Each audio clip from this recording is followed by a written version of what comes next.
Socialist. Socialist word जब सुनते हो तो मार्क्सिस्ट, गांधीयन ये आता होगा दिमाग में।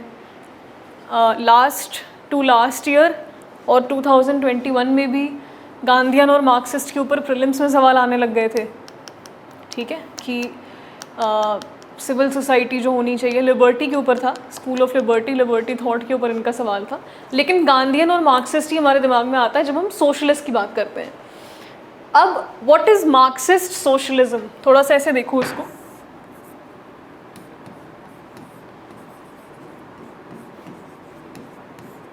मार्क्सिस्ट सोशलिज्म जो है, सिंपल टर्म्स में अगर हम देखें इसे, मार्क्सिस्ट सोशलिज्म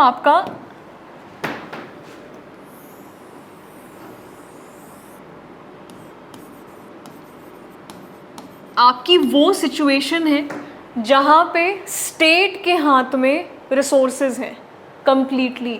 स्टेट मतलब सरकार, ठीक है, रिसोर्सेज मतलब हर तरीके के रिसोर्सेज, फाइनेंशियल रिसोर्सेज, ठीक है, अपॉर्चुनिटी वाली रिसोर्सेज, पोजीशन की resources, every resource is in hand of the state. State पूरे देश में सबको डिस्ट्रीब्यूट कर रहा है। मार्क्सिस्ट सोशलिज्म ये हो गया, स्टेट के हाथ में हर रिसोर्स है और स्टेट सारे सिटीजन्स को डिस्ट्रीब्यूट कर रहा है अपने मन से। वो इक्वल हो भी सकता है, नहीं भी हो सकता, ठीक है। This is the concept of Marxist socialism. अब आती है गांधीयन सोशलिज्म की बात। गांधीयन सोशलिज्म फॉर यू, आपके लिए स्टेट को समझो कि सरकार है, ठीक है, सरकार अपने हाथ में हर तरीके की पावर रख रहा है। फाइनेंशियल मतलब कि स्टेट्स को कितने पैसे, कितने फंड्स देने हैं, बजट पास होता है, हम सारे स्टेट्स को देते हैं, सेंटर और स्टेट के बीच में प्रपोर्शन में बजट पास होता है, ठीक है। तो गवर्नमेंट जो है, यूनियन गवर्नमेंट, सब ऐसे ही रिलेट करो, यूनियन गवर्नमेंट के हाथ में सारे रिसोर्सेज हैं। यूनियन गवर्नमेंट डिसाइड कर रही है कि हमें उत्तर प्रदेश को कितना देना है, हमें पंजाब को कितना देना है, हमें तमिलनाडु को कितना देना है, या हमें उत्तर प्रदेश में IAS की कितनी सीटें निकालनी है, ठीक है, पंजाब में कितनी निकालनी है। ये कंप्लीटली यूनियन गवर्नमेंट के हाथ में है, ठीक है। ये होता है मार्क्सिस्ट सोशलिज्म का कॉन्सेप्ट। एक एग्जाम्पल से मैंने समझाया है। Coming on to Gandhian socialism.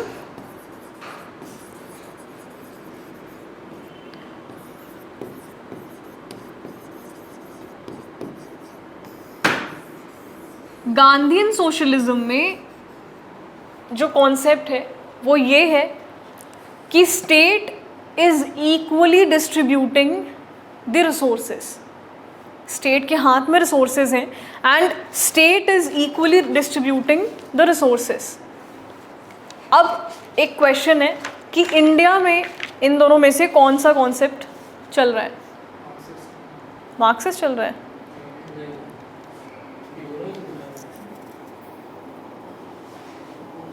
अगर ऐसा होता तो अंबानी के पास 6 लाख करोड़ हैं, मेरे पास तो नहीं है, फिर तो सबके हाथ में इक्वली डिस्ट्रीब्यूटेड होना चाहिए।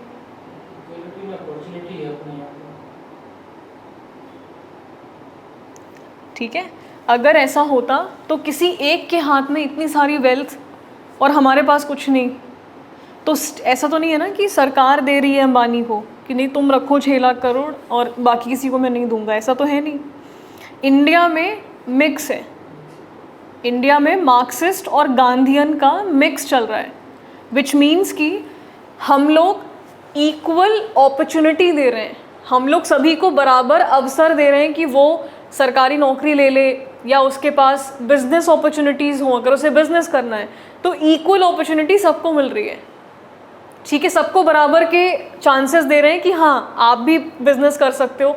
जस्ट इन केस एग्जाम्पल से समझो, टेंडर रिलीज़ होता है, सरकार टेंडर रिलीज़ करती है तो वो सबके लिए है, ऐसा नहीं है कि वो किसी कॉन्सेंट्रेटेड उसके लिए है, दैट इज़ फॉर एवरीबडी, जिसका निकल जाए जिसको मिल जाए। तो अपॉर्चुनिटी तो सबको मिली ना, वो चांस तो सबको मिल रहा है कि हाँ चलो आप सभी के पास ये ऑप्शन है, अगर आपको ये बिज़नेस करना है यू कैन डू इट, ठीक है। UPSC की जो सीटें निकल रही हैं दैट इज़ फॉर एवरीवन। अब एक दूसरा डाउट आता है इसी में लोगों को कि जो सीटें निकल रही हैं उसमें रिजर्वेशन भी है, तो इक्वल अपॉर्चुनिटी कैसे हुई? But there is a concept of positive discrimination as well, है ना? पॉजिटिव डिस्क्रिमिनेशन का भी कॉन्सेप्ट है, जहाँ पे हमें जिन्हें इक्वल अपॉर्चुनिटी के बाद भी उन्हें ऐसी अपॉर्चुनिटी मिले कि उनका अपलिफ्टमेंट हो सोसाइटी में, उनके लिए पॉजिटिव डिस्क्रिमिनेशन किया गया है। ठीक है, will not go that far, ये तो फंडामेंटल राइट्स में आ गए हम। इससे एक चीज़ और है कि पॉलिटी में हर टॉपिक, हर चैप्टर एक दूसरे चैप्टर से रिलेटेड है। बिना प्रियम्बल पढ़े आप फंडामेंटल राइट्स नहीं समझ पाओगे, बिना फंडामेंटल राइट्स पढ़े आप फंडामेंटल ड्यूटीज़ नहीं समझ पाओगे, DPSPs नहीं समझ पाओगे। सारे टॉपिक्स एक दूसरे से रिलेटेड हैं, तो you have to understand every topic since day one. ठीक है, सोशलिज्म पे आते हैं। India is a mix of both, wherein हम पैसों को इक्वली डिस्ट्रीब्यूट नहीं कर रहे हैं। इंडिया में मिक्स्ड सोशलिज्म है, जहाँ पे इक्विटेबल अपॉर्चुनिटी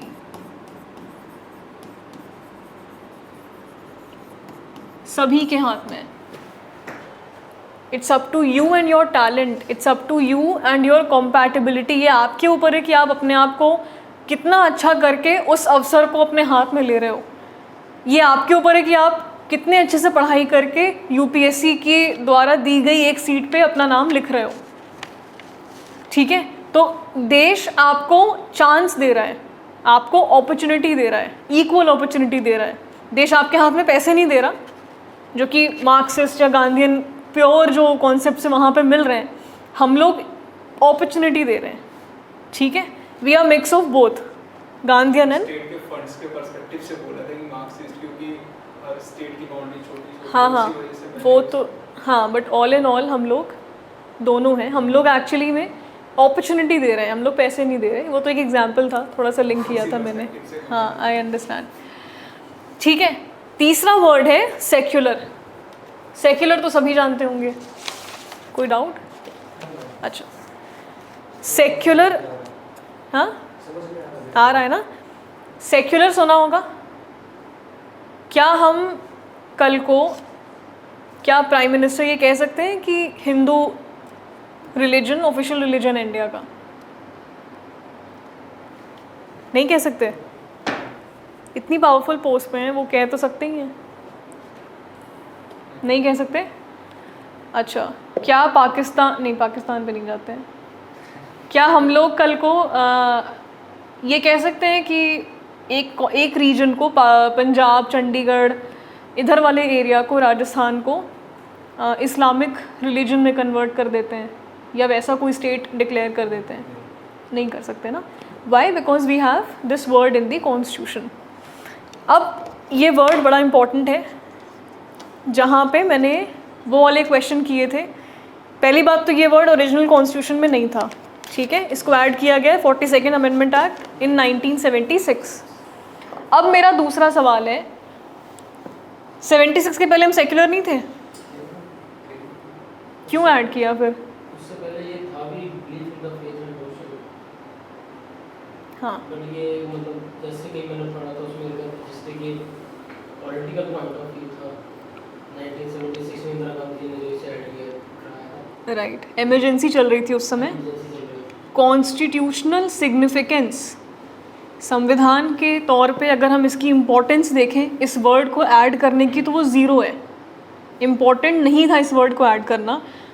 आप खुद बताओ, क्या BR अम्बेडकर इतने बेवकूफ़ थे कि उन्होंने भूल गए वो सेक्युलर वर्ड को ही ऐड करना?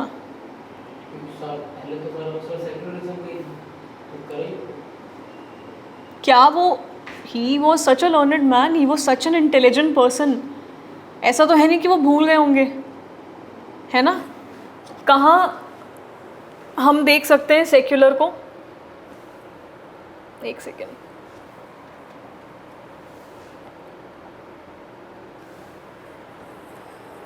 ये देख रहे हो, liberty of thought, expression, belief, faith and worship. इनमें से ये पूरा आपका प्रियम्बल है।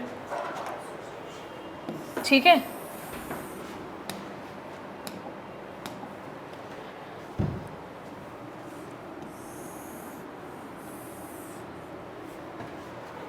ये दो बाद में ऐड हुए और एक ये बाद में ऐड हुआ है। अदरवाइज बाकी पूरा प्रियम्बल 1950 में हमें मिल चुका था कॉन्स्टिट्यूशन में। सेक्युलर 1976 में ऐड हुआ है ना। और हम लोग बात कर रहे हैं कि 76 के पहले क्या हम सेक्युलर नहीं थे? थे, ठीक है। कैसे थे? यहाँ पे क्लियरली मेंशन्ड है, liberty of thought, expression, belief, faith and worship. आपको पूरी आज़ादी है, you are given that liberty कि आप अपने जिस भी भगवान में, जिस भी ईश्वर में आपको मानना है आप उनको मान सकते हैं, आप प्रैक्टिस कर सकते हैं, जो जिनमें आपको वर्शिप करना है, बिलीफ रखना है, आप वो कर सकते हैं। आपको अथीस्ट होना है आप अथीस्ट हो जाइए, ठीक है। आपको जो होना है, नास्तिक आस्तिक जो रहना है वो आपके ऊपर है। यहाँ क्लियर लिखा था। इट वॉज, यहाँ कोई कॉन्स्टिट्यूशनल सिग्निफिकेंस नहीं है इस वर्ड को ऐड करने का। It was just to give a political message, ठीक है। मेंस में आ चुका है एक बार ये सवाल। And this was the word कि कॉन्स्टिट्यूशनल सिग्निफिकेंस नहीं है इन वर्ड्स को ऐड करने का। ये clearly they were expecting this thing in the answer, ठीक है। सेक्युलर का मतलब यही हुआ कि there won't be any official religion, there won't be any particular religion जिसको कि गवर्नमेंट प्रेफर करेगी या सपोर्ट करेगी। हाँ, क्या हम एंटी रिलीजन हैं? Are we anti religion? क्या हम किसी भी धर्म के अगेंस्ट हैं? ये सुना होगा।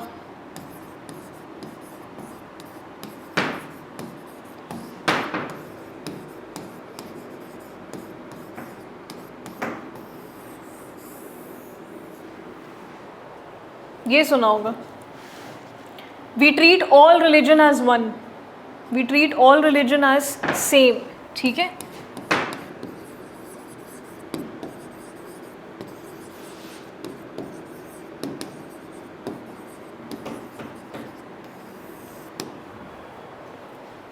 This is what we follow, इसको हम फॉलो करते हैं, ठीक है। We are not anti religion. Anti religion के किसी एक स्टेट का नाम बताओ। कौन सा देश है, स्टेट है जो कि एंटी रिलीजन है?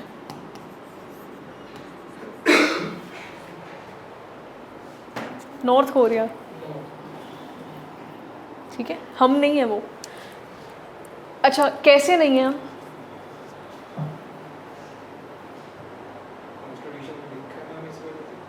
क्या नहीं, प्रैक्टिस में बताओ, if you can give an example.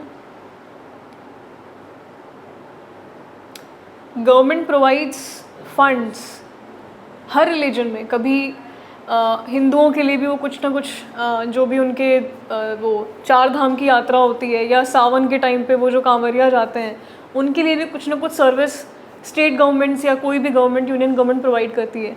Then for Muslims they provide, जब वो मक्का मदीना जाते हैं वहाँ पे भी फंड्स और थोड़ा सा हेल्प जो गवर्नमेंट की तरफ से होती है वो करती है। दिस प्रूव्स कि we are not anti religion. हम किसी एक रिलीजन को प्रेफर कर रहे हैं, अगले को नहीं, ऐसा नहीं है। हमारे लिए सारे रिलीजन बराबर हैं। There is no official religion, ठीक है, कि किसी स्टेट का या देश का कोई ऑफिशियल रिलीजन हो, ऐसा कुछ नहीं है।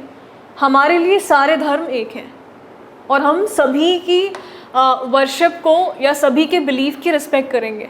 इफ़ यू बिलीव कि आपको किसी भी धर्म में विश्वास नहीं है, कोई बात नहीं, आपको कोई नहीं कह रहा कि आपको विश्वास करना ही पड़ेगा, ठीक है। This is what we mean by secularism, ठीक है।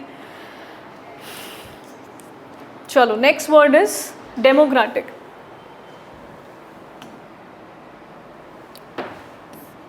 ये तो बहुत इजी है। डेमोक्रेसी,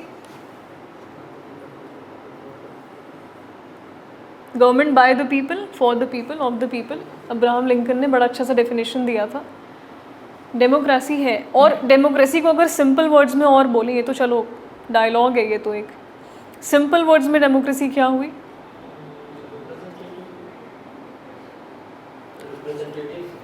रिप्रेजेंटेटिव को हम इलेक्ट करेंगे through free and fair elections. इसमें एक वर्ड और ऐड करेंगे, फ्री एंड फेयर इलेक्शंस तो हो ही रहे हैं. Suppose I am the next prime minister and after assuming the post of prime minister, जैसे ही हम प्रधानमंत्री बनते हैं, अगर हम ये अनाउंस कर दें कि अगला इलेक्शन 50 साल बाद होगा and I will remain the prime minister for next 50 years, limited government. तो क्या ये हो सकता है? उसके लिए एक वर्ड है which is free fair and regular elections, regular timely elections. ये होता है रियल मीनिंग ऑफ डेमोक्रेसी. ठीक है, ये हो गई डेमोक्रेसी. अगला वर्ड है रिपब्लिक. रिपब्लिक को कैसे समझेंगे? रिपब्लिक डे मनाते हैं हम 26 जनवरी को. रिपब्लिक का मतलब क्या हुआ? Election on the regular basis. ये तो डेमोक्रेसी हो गई ना.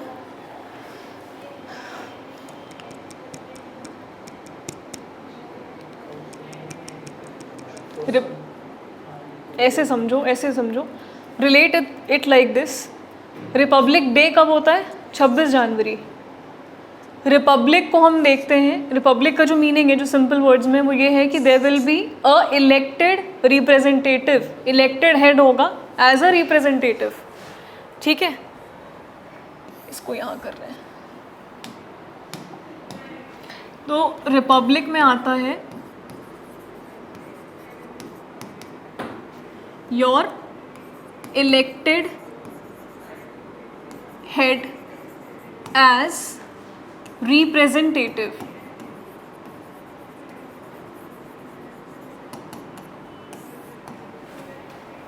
ये हो गया रिपब्लिक. ठीक है, हमने एक किसी को इलेक्ट किया, इलेक्शंस के बाद हमने उनको चुना है कि वो हमारे रिप्रेजेंटेटिव होंगे, प्रेसिडेंट, प्रधानमंत्री या हमारे राष्ट्रपति.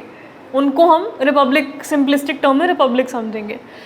अब मेरा सवाल है, अगर हम उनको रिपब्लिक समझ रहे हैं, इसका मतलब ये हुआ कि 26 जनवरी को हम रिपब्लिक डे जो मनाते हैं, क्या उस दिन पहली बार हमने प्रेसिडेंट को चुना था? रिपब्लिक डे का सिग्निफिकेंस क्या है?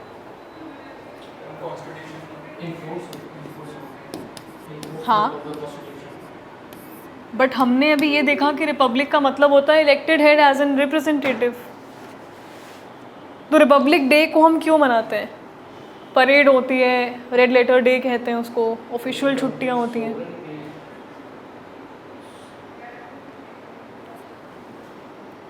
Are you able to relate? मतलब ये समझ में आ रहा है मेरा सवाल क्या है?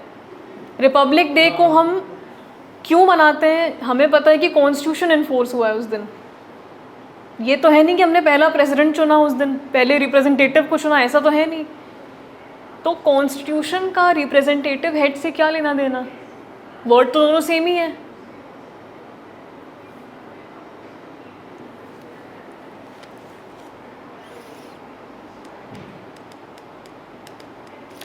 चलो, सो 26 जनवरी 1950 को हमारा कॉन्स्टिट्यूशन एनफोर्स हुआ था.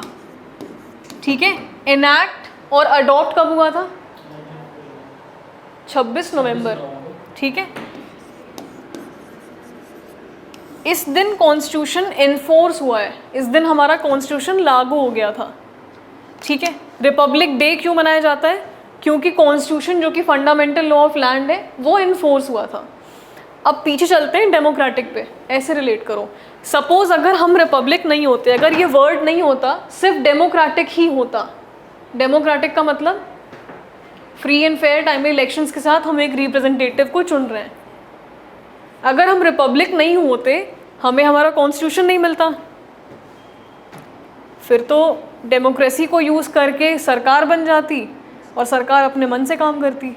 उन पे कोई लिमिट नहीं होता, कोई लॉज नहीं होते, फिर तो वही उनकी चल रही होती जो वो चलाना चाहते. This is the significance of Republic.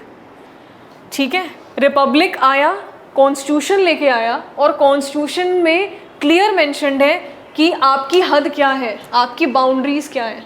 आप सरकार हो, आप सिटीज़न हो, आपकी लिमिट्स क्या हैं, किस हद में रह के आप अपनी पावर को एक्सरसाइज करोगे, किस लिमिट में रह के you being a citizen what all rights you can exercise, आपके क्या अधिकार हो सकते हैं, आपके क्या ड्यूटीज़ हैं, आपके कर्तव्य क्या हैं जो आपको इस देश का नागरिक होने के नाते करना चाहिए। This is the significance of Republic. Republic is telling you this कि अगर हम सिर्फ डेमोक्रेटिक होते, रिपब्लिक नहीं होते, तो सरकार अपने मन से काम कर रही होती, हमें कॉन्स्टिट्यूशन नहीं मिलता। Now republic elected head as an representative, इनके सामने कॉन्स्टिट्यूशन रखा गया है कि आपको इस लिमिट में रहना है, फंडामेंटल लॉ ऑफ लैंड के हिसाब से आपको काम करना है, आपको अपनी पावर्स इसी के अकॉर्डिंग एक्सरसाइज करनी है। ठीक है, समझ आया? ये हो गया सिग्निफिकेंस इसका, रिपब्लिक का। ठीक है, ये हमारे थे 5 characters. Republic and to secure to its citizen, जो अगली लाइन है, टू सिक्योर इट्स सिटीजन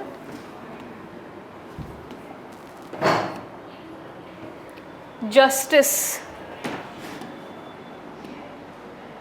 न्याय, जस्टिस। यार एक बेसिक सा पॉइंट है, I hope you will get this point. आज के टाइम में या पहले से भी, बट आज तो कुछ ज़्यादा ही, पूरा मुद्दा जो है वो जस्टिस के ऊपर ही चल रहा है, न्याय के ऊपर ही चल रहा है।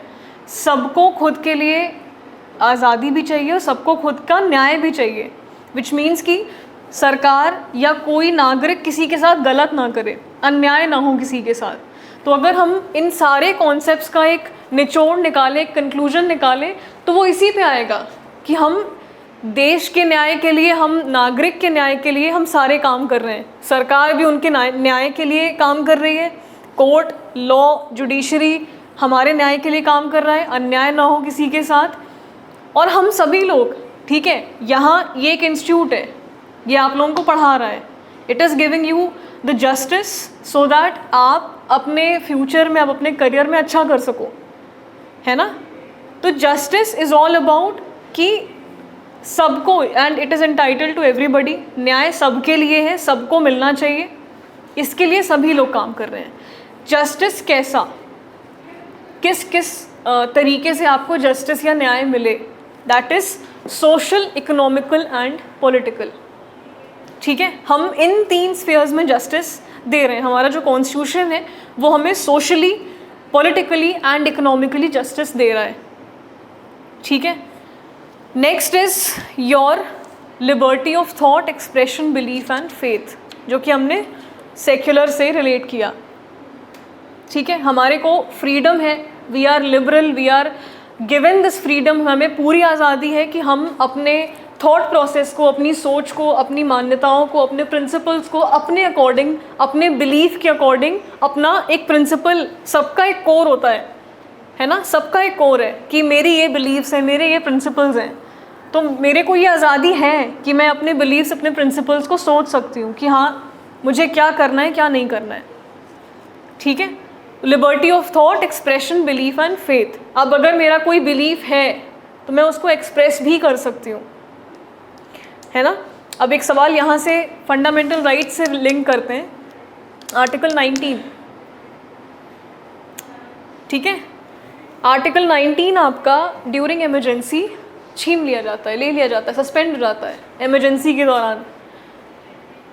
तो वहाँ फिर ये क्वेश्चन आता है, फिर ये कैसी लिबर्टी मिली हमें, फिर ये कैसा अधिकार है जो हमसे ले लिया जा रहा है इमरजेंसी के टाइम पे। चीज़ हो गई ना, not absolute, fundamental right and not absolute. Article 21 तो नहीं लिया जाता, राइट टू लाइफ तो बंद नहीं होती उस समय, ये वाली क्यों बंद हो जाती है, ये वाली क्यों ले ली जाती है। और इस वाली राइट के बारे में, इस वाले फ्रीडम के बारे में तो 2 जगह लिखा हुआ है, प्रियम्बल में भी लिखा है, फंडामेंटल राइट्स में भी लिखा है। देखो आर्टिकल 19 को रिकॉर्डिंग के साथ कोलैबोरेट कर सकते हैं कि हमारी जो धारा है वो उसको हाँ, जो हमें डिसाइड करती है कि आप यहाँ पे बोल सकते हो, यहाँ पे नहीं बोल सकते। राइट एक तो ये पॉइंट है, साथ के साथ ऐसे सोचो इमरजेंसी के टाइम पे नेशनल सिक्योरिटी के लिए कुछ चीज़ें ले ली जाती हैं। आज के टाइम पे सोशल मीडिया इतना एक्टिव है, Instagram, Twitter, Facebook. Suppose India is in war with Pakistan. War का मतलब क्या होता है? वॉर का मतलब कि दोनों देशों ने ऑफिशियली अनाउंस किया है कि we are in war with each other. ठीक है, द वर्ल्ड इज़ अवेयर, दुनिया को पता है कि ये दोनों देश आपस में, इनके बीच में वॉर चल रही है। यहीं पे अगर इंस्टाग्राम, फेसबुक, ट्विटर से किसी ने इन्फो लीक कर दी, कुछ भी, कि हमारी आर्मी तो यहाँ से होके यहाँ जा रही है, कोई वीडियो बना दिया कि Indian army is moving from this, don't you think कि नेशनल सिक्योरिटी बहुत डेंजर में आ जाएगी? This is the reasons article 19 जो है उस समय ले ली जाती है।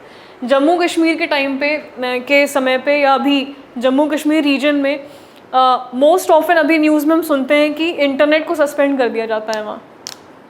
उसका भी अलग एक मुद्दा है कि इंटरनेट सस्पेंशन हमारे फंडामेंटल राइट्स को ले रहा है या जो भी कर रहा है।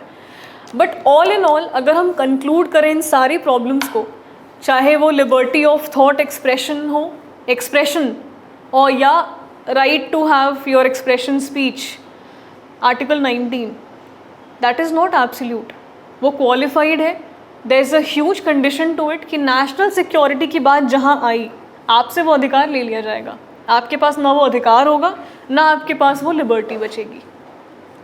ठीक है, next is equality of status and opportunity. जो शब्द आया है सोशलिस्ट, सोशलिस्ट को भी ऐड करने की ज़रूरत नहीं थी। सोशलिस्ट का मतलब हमने क्या समझा कि सरकार हमें अपॉर्चुनिटी दे रही है, इक्वल अपॉर्चुनिटी सबको मिल रही है। यहाँ पे क्या लिखा है? Equality of status and opportunity. Socialist को भी ऐड करना एक पॉलिटिकल मैसेज था, कॉन्स्टिट्यूशनल सिग्निफिकेंस 0 है।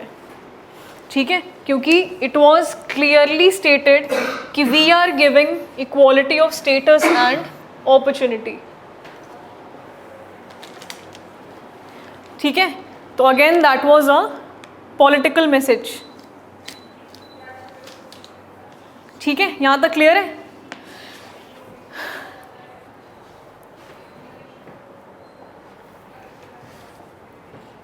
और लास्ट है fraternity assuring the dignity of the individual and unity and integrity of the nation। ये भी 1976 में ऐड हुआ है। फ्रैटर्निटी भाईचारा, ब्रदरहुड। इसका एग्जाम्पल दे दो अच्छे से। इंडिया फ्रैटर्नल है, ये हम कैसे कह सकते हैं? इंडिया में, भारत में भाईचारा है, ये हम कैसे कह सकते हैं?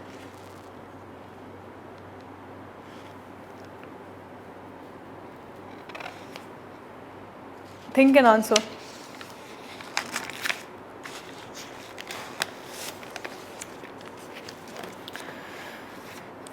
हम सब इंडियंस हैं, ये फीलिंग कैसे आएगी?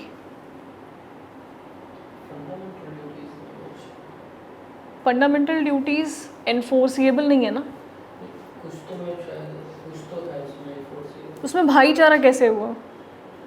देशभक्त वाली जो एक फीलिंग है वो कैसे आ रही है हमें?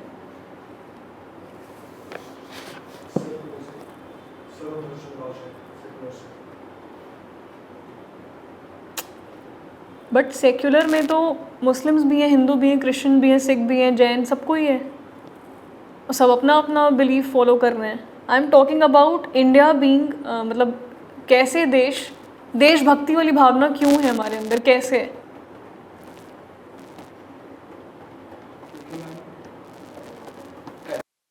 अगर हम पूरा लें तो स्टेट्स में बटा हुआ है, वो अपने अपनी स्टेट्स का, अगर कोई बाहर से एक्सटर्नल इन्फ्लुएंस होता है इंडिया पे तो सब एक हो जाते हैं। इस तरीके से कह सकते हैं, भाईचारा वहाँ दिखता है उसमें। सॉरी,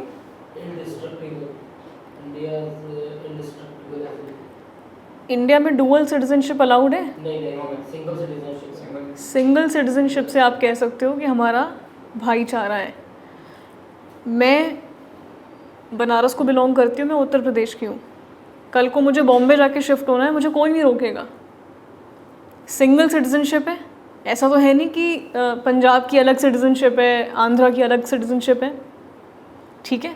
भाईचारा, ब्रदरहुड, विच मीन्स कि every state is welcoming, nobody is going to prevent you, कोई आपको नहीं रोक रहा कि आप हमारे स्टेट में आके सेटल मत हो, आप दिल्ली मत जाओ, बिहार मत जाओ, यूपी मत जाओ। ये सबसे बड़ा एग्जाम्पल है, ठीक है, फ्रैटर्नल का, कि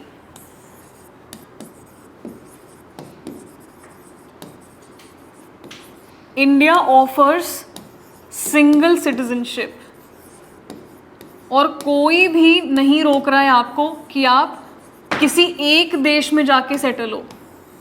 नोबडी इज स्टॉपिंग यू। ऐसे कई केसेस आपने सुने होंगे जिनका होम टाउन या गांव suppose let's say Madhya Pradesh में है, बट उनके 1-2 जनरेशन पहले वाले लोग they migrated to Uttar Pradesh और दिल्ली। अब उनको 10-12 साल 15 साल हो गए दिल्ली में रह रहे, अब उनको दिल्ली की भी डोमिसाइल मिल गई। क्या दिल्ली रोक रहा है उन्हें? नहीं रोक रहा है, ठीक है। तो ब्रदरहुड का मतलब यही हुआ, भाईचारा का मतलब यही हुआ कि सारे देश एक साथ मिले हुए हैं, सबके अंदर देशभक्ति वाली भावना है, सब लोग, एक तो हम लोग सैलेड बोल कहलाते हैं, India is called a salad बोल। सैलेड बोल का मतलब हर रंग के, हर कल्चर के लोग इस पूरे देश में हैं, है ना, सब लोग हैं इस पूरे एक सैलेड बोल के अंदर में हर कल्चर के लोग, आपको हर रंग के लोग मिलेंगे, और हर स्टेट एक्सेप्ट करता है दूसरे कल्चर को। कोई आपको रोकेगा नहीं कि आप अपना कल्चर फॉलो मत करो दिल्ली में आके, ठीक है।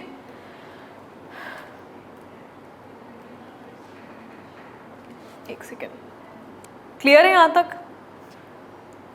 चलो, इसके अलावा अगर कोई और एग्जांपल दें कॉन्सिक्वेंस के अलावा, उसके अलावा कुछ और पसंद है?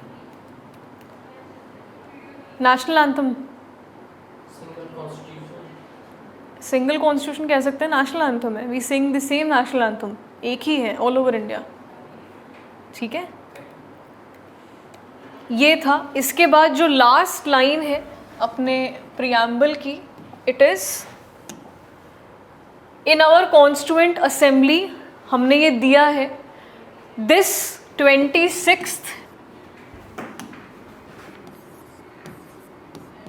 डे ऑफ नवंबर 1949, इस दिन हमने अडॉप्ट किया है और एनैक्ट किया है।